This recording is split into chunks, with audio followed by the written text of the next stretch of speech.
রব্বুল আলামিন বলবেন মালাকুল মাউত কেঁদো না, এটাই দুনিয়ার বিধান, আমি আল্লাহর দেয়া বিধান, এটাই জন্মালেই মরতে হয়। যাও, জান্নাত জাহান্নামের মাঝখানে একটা জায়গা আছে, জায়গাটার নাম হলো আরাফ। এই আরাফের মধ্যেখানে যে দাঁড়াও, ওখানে যে মালাকুল মাউত কাঁপতে থাকবে। মালাকুল মাউত বলবে, আল্লাহ সৃষ্টির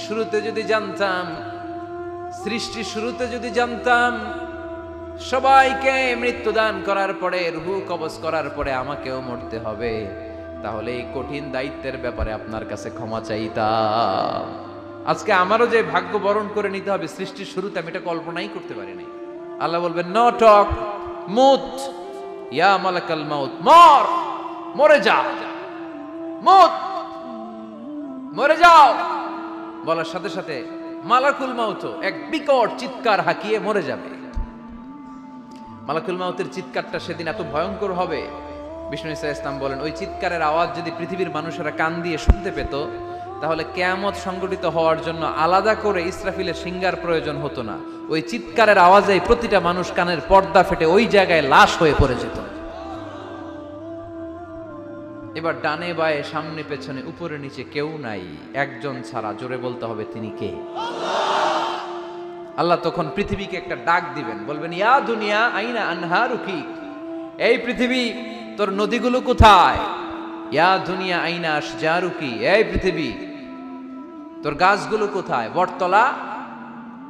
ইয়া দুনিয়া আইনাল জিবাল, তোর বড় বড় মাউন্ট এভারেস্ট পাহাড়, আলাস্কা পর্বতমালা, আলপস পর্বতমালা, এগুলো কোথায়? তুর পাহাড় আজকে কোথায়? ইয়া দুনিয়া আইনাল মুলুক, রাজা বাদশারা কোথায়, যারা ক্ষমতার দাপটে পা জমিনে ফেলতে চাইতো না? আইনাল জাবাবেরা, অত্যাচারী স্বৈরা শাসকগুলো আজকে কোথায়? কোথায় আজকে? কোনো আওয়াজ নাই।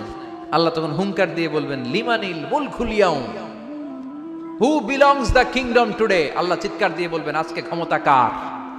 আওয়াজ করে বলেন, সেদিন ক্ষমতা কার? আল্লাহ সেদিন প্রশ্ন করে নিজেই নিজের প্রশ্নের উত্তর দিবেন, লিমানিল মুলকুল ইয়াউমা লিল্লাহিল ওয়াহিদিল কাহ্হার। সেদিন ক্ষমতা দুনিয়ার কোনো রাজার নাই, কোনো বাদশার নাই, কোনো স্বৈর শাসকের নাই, কোনো সুলতানের নাই, কারো নাই। সেদিন ক্ষমতা চলবে একজনের, তিনি কে? তার নাম হচ্ছে রহমান। তার নাম কি? আরো জোরে বলেন, কি নাম? এজন্য রহমান কারে বলে আজকে চিনতে পারছেন? তার দয়ার শেষ আছে? তার ক্ষমতার কোনো কুল কিনারা আছে? তার ধন ভাণ্ডারে কোনো কমতি আছে?